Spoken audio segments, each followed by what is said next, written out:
Okay, so Dad's got a stereo, and I don't have my own stereo.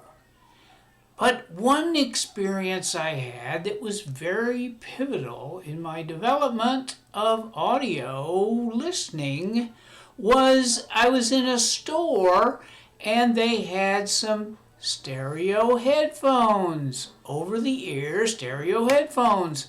And these were so interesting to me because once I put them on, I was immediately in a true stereo environment where left and right were separate channels and they came into my head and I thought it was just great. So I thought,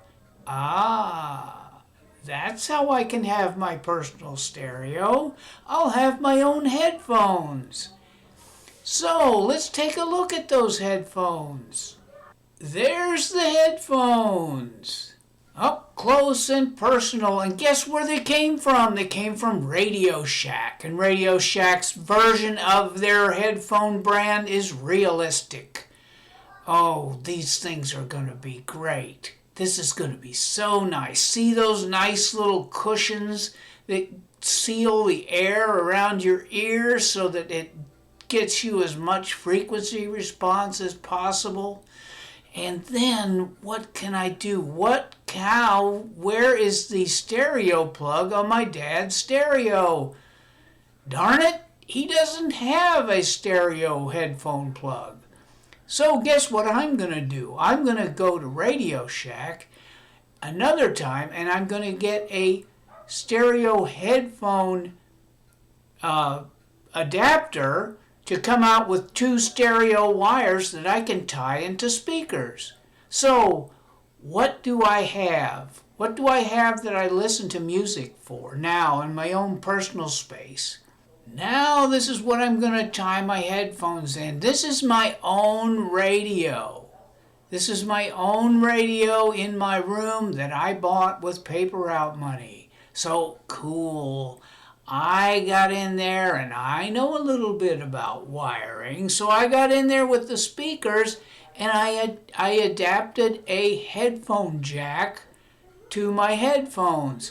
And then I could find FM stereo stations and listen to, at that time, it was classical music. There was a local radio station that played classical music. And that's what I found to listen to. That was great. But wait, the frequency response isn't that great from these headphones. Well, they're not the high quality, expensive headphones. So guess what I started doing? I started looking in Popular Science and I was noticing some ads for stereo headphones that were much, much better. So let's go look at those next. There they are, the Koss electrostatic headphones. The headphones or the speakers or the headphone plates are electrostatic. That means that they are like two capacitor plates. And this device here is a high voltage supply. There's very high voltage in here. So this is actually the second pair that I got. These were the primos of primos. This is the second pair I got, and it ran me $150. People thought I was nuts to pay $150 for headphones because remember, that was back in the 70s. Back in the 70s for electrostatic headphones. So these things are, they're super fancy audiophile stuff.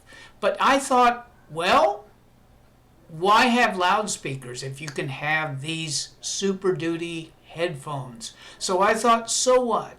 So I will design my audio system around a fine turntable, a fine magnetic cartridge, and I will use a very good amplifier, a Dynaco integrated preamp amplifier. So let's search around and see if we can find some pictures so I can show you what those were like. Here's the turntable. Ooh, the turntable floats in the air, and it has a very small motor inside with a belt on it. And the belt drive makes it very quiet. And notice, this is saying it's $600. Well, there's no way I spent $600. So these things are prized. People look at those and say, wow.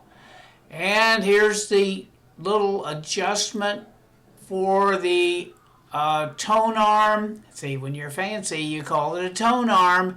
And it has a little weight back here to counterweight that, so you can just get the right number of grams that touches the record surface. You don't want it too heavy at all, or it deforms the grooves. You want it just right. And inside here is a Shure magnetic cartridge, which is pretty expensive on its own. The cartridges could run from $50 to $100 just for the cartridge, because that's a critical element in translating the mechanical grooves into the electrical signals to be sent to the preamp of the Dynaco amplifier.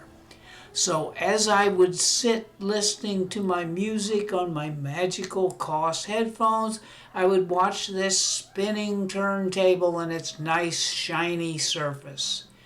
Quite a relaxing, quite a satisfying feeling to have a super duper, almost the best audio system I could imagine, with frequency hertz as good as 20 to 20,000 hertz. 20 hertz. That's pretty hard to achieve with a headphone, but the electrostatics are especially good that way. Now we have it.